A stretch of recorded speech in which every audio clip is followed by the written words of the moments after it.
February 27 को आरंभ करके मार्च 9 2026 पर्यंत सेक्टर 13 स्थित जो मेलन पड़िया अच्छी से पड़िया स्वदेशी सरस मेला अनुष्ठित होगा जाऊँगी।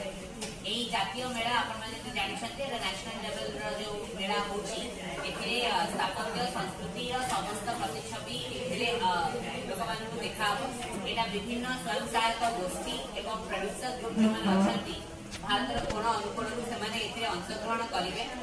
ग्रामांचल जो मैंने दक्ष कारीगर अच्छा से कला प्रदर्शन करने जो सरस मेलाटे अच्छी यहाँ से अपरच्युनिटी दब। यही मेल पाखापाखि 380 ऊर्ध्व स्टल स्थान पाइब। विभिन्न कोण कोण अनुकूल आसवा जो स्टल मैंने अच्छा भितर मुख्य आकर्षण भितर रे उत्तर प्रदेश जो पेपर माछे आउ रट आयरन कलाकार मैंने आसी त्रिपुरा जो कारीगर मैंने आसी आसाम त्रिपुरा जो मैंने बाउंस प्रस्तुत सामग्री प्रदर्शन करेंगे। कश्मीर पश्मीना वस्त्र